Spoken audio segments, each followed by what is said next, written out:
I'll be joined by Chukwudi Okole Ubuaja, a.k.a. Chucks the Boy, for newspaper review.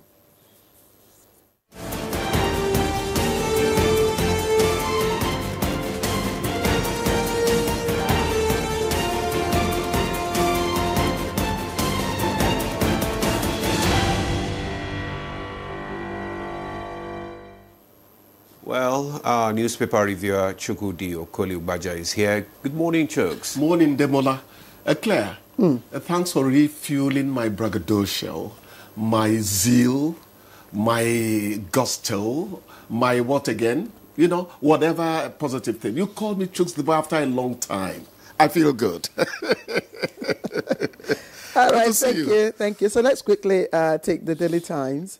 The Daily Times is leading with, of course, security matters in the upcoming Anambra governorship election.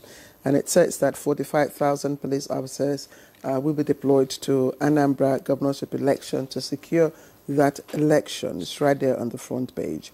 And you have, of course, the picture story there that's with the president and chief of staff and other foreign dignitaries right there. Now, VAT states to earn 4 trillion naira more annually from 2026. That's Oyedele, and U.S. revokes Nobel laureate Wole Soyinka's visa. Now, Senate to screen new service chips today, and federal government prioritizes made in Nigeria goods for ECOWAS free trade liberalization scheme.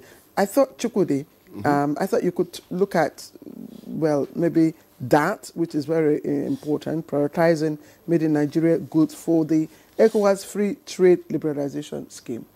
You know, that's quite... Yeah. I tell you, there's no way you cannot depend on your environment to survive. You know, no man is an island. But the point is that till you become self-serving in positive terms, to some extent, you don't really become economically independent to a large extent as well. So when you talk about things like this, it only goes to suggest that a more stable economic platform is being created, you know, within the sub-region for people to now begin to realize their dreams in terms of not just bettering self, but leading to better infrastructure, better education, and the rest of it. So it is quite something to be saluted if we engage action that will take us out of the doldrums, as it were. Honestly, I think that's good, but we also need to come up with, you know, a list of those made in Nigeria goods. I don't know if the paper has, you know, a list of those goods within the center page. I spoke generally. Made in Nigeria goods means that you're not spending money on importation. That's what it means. Yes. That's just a yes, segment just to cop of it. that. I spoke generally. Otherwise, made in Nigeria goods would be the ultimate for us. There's no way you're going to divorce yourself from interacting with the environment, the external world. But when you can self-support reasonably. Good. Two stories before there were two stories. The one is just a little above the lead story on Anambra. Nigeria imposes how much now? 11.5 security levy on international flight tickets, and the other is by the foreign minister. The federal government vows strict vetting as 170 foreigners applied for Nigerian citizenship. Well, I don't know. Are we responding to what some people are doing to us in the world? Or is this being done as a way of shoring up revenue? Remember that the new taxation regime will kick in from 2026. Government targets more revenue. As I said the other time, it is not money from Texas that government actually depends on to run the state of Texas. It is actually tax that brings money to Germans, to the UK people, to Americans, and the rest of it. That's where Nigeria is trying to go to. Demola's complaint is The one that they give me no reach. This tax matter, I like it, but do I really have enough money to give?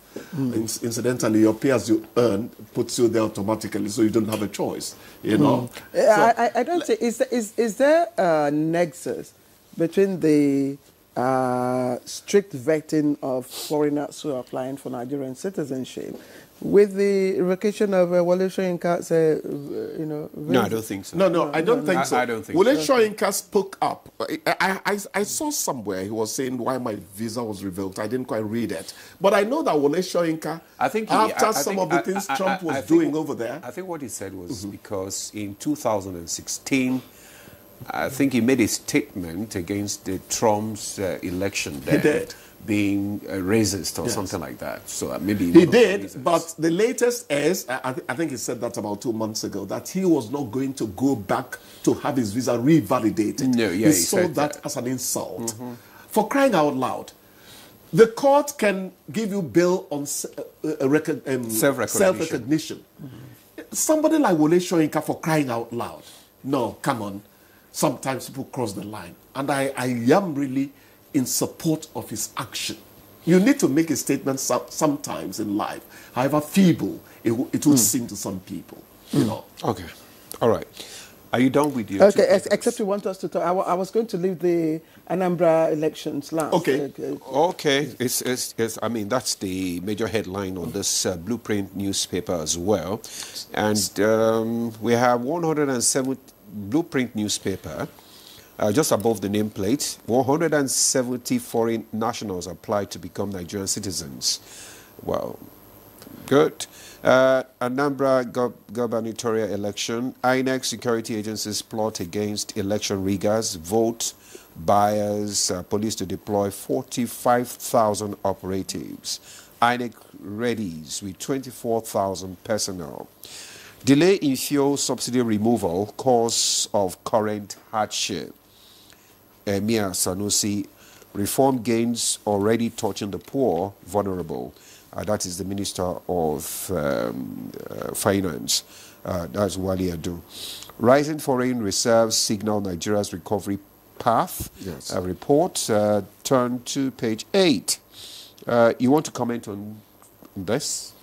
Which of them now? Delay in fuel subsidy removal, cause of current hardship. You know, Sanusi would always come across as the gadfly. You know, he speaks independently, and he does speak factually sometimes within what I know.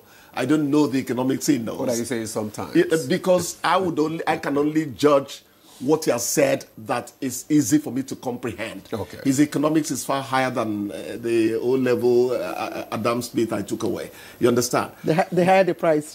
Yes. Price is the meeting point of demand and supply. And you said that with your chest pushed out, as if you have said something bigger than what God would put down in the world. Anyway, the point is this. The question I ask, why didn't we then remove it earlier? Right from Jonathan's time. Remember 2012 and all that. Let's not start a fight again, and you know. But the president said something the other time that fuel subsidy was actually a scam.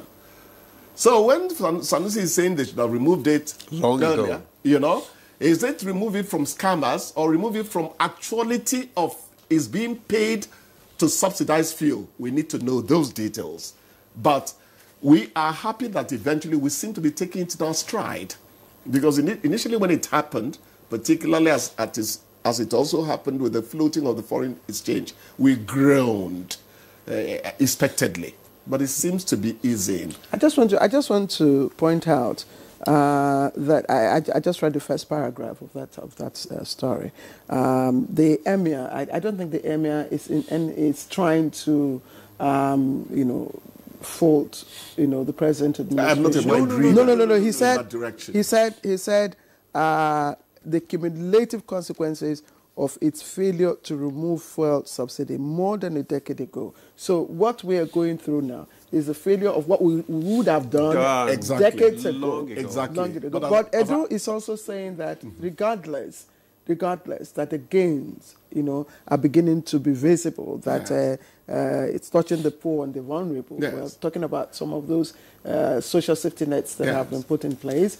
And, of course, you know what our economy is doing now. It's bouncing back. It's understandable. And the Forex is rising. It is rising. Yes, it is rising. You would speak naturally to make the president and the minister, finance, make them happy, know that they are doing well. But trust Sanusi, he also went on to say, don't just reform, cut waste and the rest of it, challenge leaders on accountability, economic discipline. It depends on the angle an editor wants to take. Precisely. All right. So let's... you're doing well, Chooks. You're doing very well. Demola, please. Demola, please. Don't let him. Just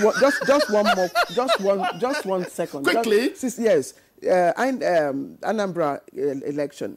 The barring vigilantes, non-state actors, and police to deploy 45,000 operatives. INEC readies 24,000 personnel. Just speak to this with the hindsight of what usually happens, in the Southeast during elections. Yes, the point is that most of the time, these things are rehashed before elections. When I hear people say Anambra is going to be a litmus test for what will happen in 2027, I said that is just a little segment, a little tiny segment of it. The greater Nigeria is bigger. At the end of the day, let us have electoral reforms well ahead of time. It is at the root of every other thing. Then you will now expect implementation of what the lawmakers have ratified and the president has signed. The question is... Yes, sir. Anyway, we are signing off. You were signing him off. No, he was going to break his own resolve. We'll discuss it. All right.